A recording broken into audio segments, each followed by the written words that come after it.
Le décompte que tu vois là, c'est le temps qui me reste à vivre.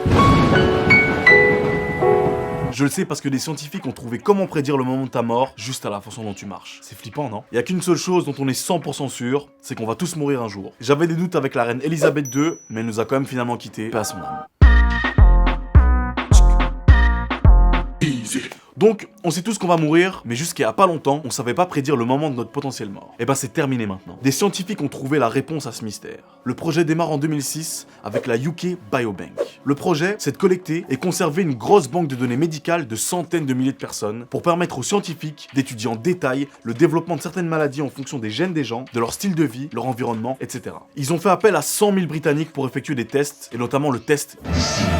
Non, en vrai, rien de plus simple en fait. Les participants reçoivent un capteur qu'ils mettent à leur poignet et puis ils doivent marcher à un rythme normal pendant 6 minutes d'un point à un autre de la pièce. Ils peuvent ralentir, se reposer ou même s'arrêter s'ils veulent. Et pendant ce temps, ils sont surveillés par des professionnels en cas de problème. Et le but de ce test, c'est de calculer la fréquence cardiaque et pulmonaire des participants et aussi de comparer la distance parcourue à des points de référence en fonction de ton âge, ton sexe, etc. Là où ça devient intéressant, c'est que Bruce Schatz, bref, de l'université de l'Illinois, l'auteur de l'étude, s'est rendu compte qu'il était possible de déterminer, en fonction de tes résultats, le moment de ta mort. Ouais, t'as bien entendu. D'ailleurs, les premiers résultats étaient déjà très concluants. Les prévisions sur les décès futurs faites par le modèle des chercheurs étaient correctes à 72% du temps après 1 an et 73% après 5 ans. L'année dernière, ils ont republié une étude qui avait les mêmes taux de réussite que celle-ci. Autant dire que c'est plutôt sur la bonne voie. Les chercheurs se sont aussi rendus compte que les capteurs mis au poignet utilisés dans l'étude étaient presque identiques à ceux des téléphones portables simples et des smartphones. Tu vois les applis qui te payent pour marcher? Eh ben c'est ça. Ça voudrait dire que tu pourrais refaire ces tests qui demandent de l'organisation, des professionnels de la santé et des moyens directement sur ton tel.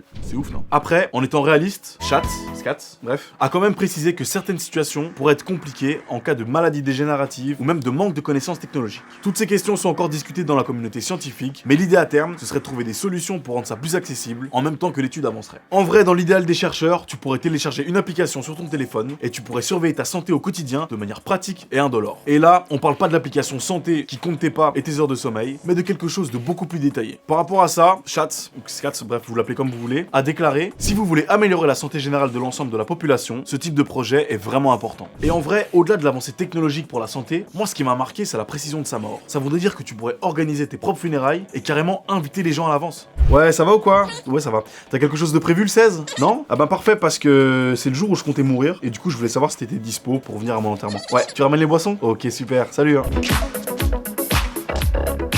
Et toi, tu ferais quoi? Tu voudrais savoir le moment de ta mort? Et c'est une bonne chose ou ça remplacera jamais les médecins? Donne-moi ton avis dans les commentaires, n'hésite pas à liker et partager la vidéo pour plus de visibilité. Et surtout, n'oublie pas que la vraie faute est celle qu'on ne corrige pas. À la prochaine. Easy.